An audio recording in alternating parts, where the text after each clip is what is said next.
Join me today as we head to London Zoo to install a bunch of new lights. They've actually got a few enclosures that are due new lamps, and the timing worked just right for us because we have a bunch of lamps from Exo Terra ready to go. And they've also got some other new equipment ready for us to install LED lamps and infrared lamps. So let's get to it. London Zoo provides UVB for a whole range of animals, not just reptiles. And first on our list was the primates. Here with us for the whole adventure was Lisa, the animal welfare officer. The gibbons needed some of their off-show area lamps replacing, and first job was deciding on which lamps to use. So we've got a UVB-200 and a UVB-100. They both have a really good spectrum, but I was thinking that maybe 4 of the UVB-200s would be too much, and 4 of the UVB-100s might not be enough. So I'm doing 2 of each, and we'll see. And we were aiming for around a UVI of 1 to 2. It's a little bit higher than that, but when we put the cage back on, that will take away some of the UV, so we're pretty much bang on where we need to be. The gibbons have some UVB in their off-show exhibit. Next up was the off-show den for the troop of gorillas.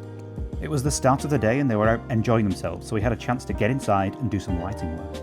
And the keepers promised we could come back later and say hello. This is a brand new, what we call lightweight unit. It's got 8 bars in here, and we've replaced 4 of them with the UVB 354 watts. And when I turn it on, you can see which ones are the UVB units because they're like a slightly dimmer lamp. They're not that much dimmer, but they're a slightly dimmer lamp. But the idea of this unit is that we're trying to provide UVB to the animals. And underneath, where the gorilla will be sitting, we're getting a UVI of around, what was it, Lisa, about 1.5 to 2?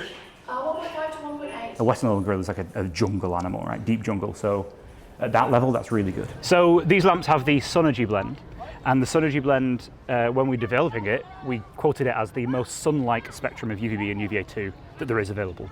And that's what's really important, is replicating sunlight as close as possible, really. And we're now going to go to the tropical birdhouse to do some over there as well.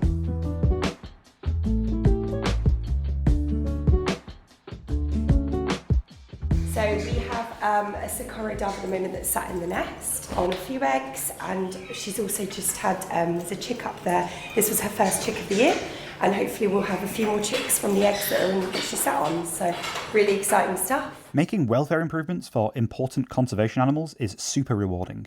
And we used a whole range of lamps for the bird walkthrough area too. Some UVB-100s, UVB-200s, and even some UVB-300s for those extra intense areas. It's an actual amazing bit of history in the London Zoo reptile house. You can see it's 1927. The head of reptiles at the time was a lady called Joan Proctor. She was an inspiration in the fact that this was 100 years ago. She knew that there was something in sunlight that helped the animals. She didn't know what it was because we didn't really know much about it at the time, but she knew there was something in the sunlight that helped them, and she had them install special, they call it Vita glass, that allowed UVB to pass through. She noticed that when they used this glass, the animals were more invigorated and healthier. It also puts into perspective that the zoo was so forward-thinking in its acknowledgement of this young woman didn't care that she couldn't have a doctorate and that she was a woman and that women can't work in reptiles and all that sort of stuff. They let her do it.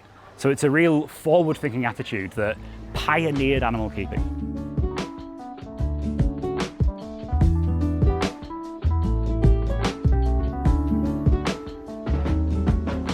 I'm pretty sure this is the world's oldest active giraffe house that's still being used for its intended purpose as a giraffe house. It was originally built for giraffe back in the day. There are no lights for giraffes. There's no product available off the shelf, and that is something we are actively looking into, is to lighting these animals and the challenges that we face with doing it.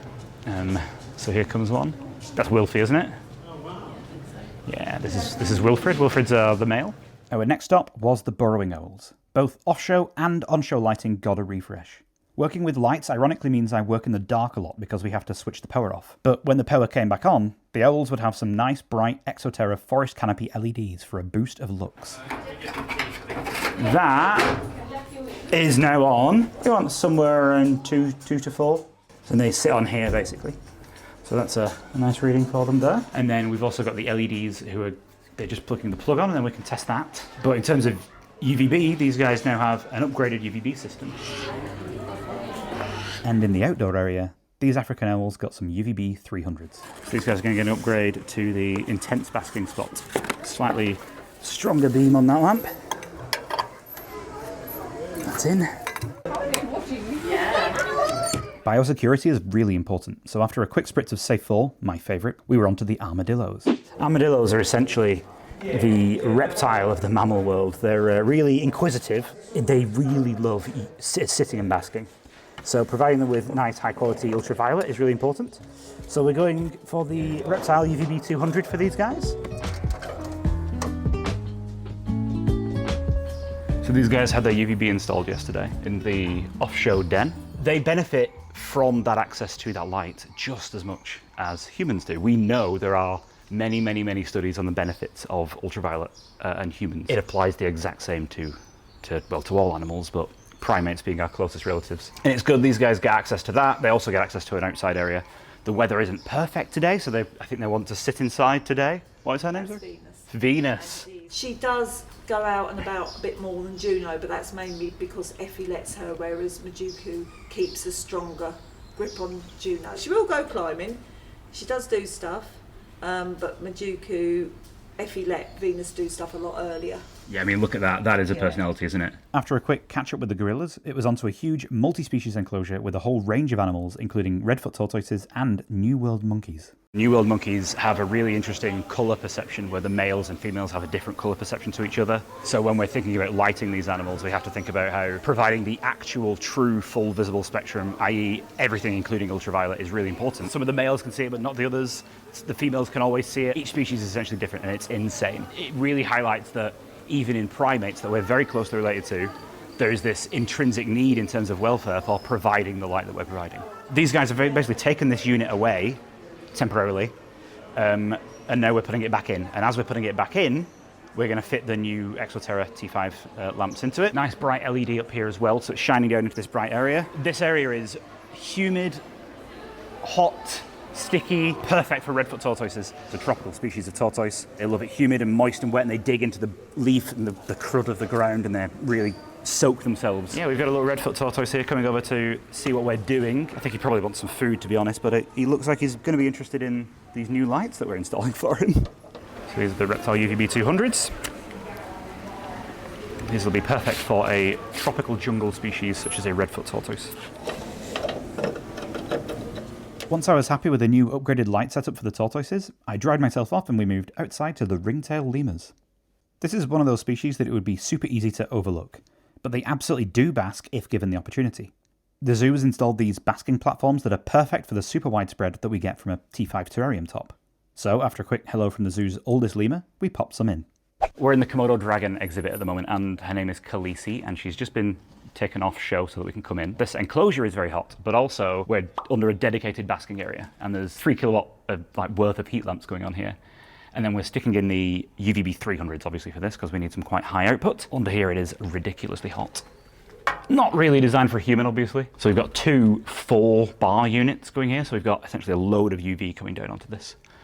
So it's hopefully going to be quite nice high UV for her. These are a tiny bit stronger than the ones that we've just taken out. More importantly, at least for me, and I think for welfare, is the replication of sunlight. They replicate the UVB and UVA2 of sunlight better. And that is the priority, is getting the spectrum to match sunlight. So when we do a spectral reading, we can match it against sunlight and we can, without a doubt, say that it matches sunlight better.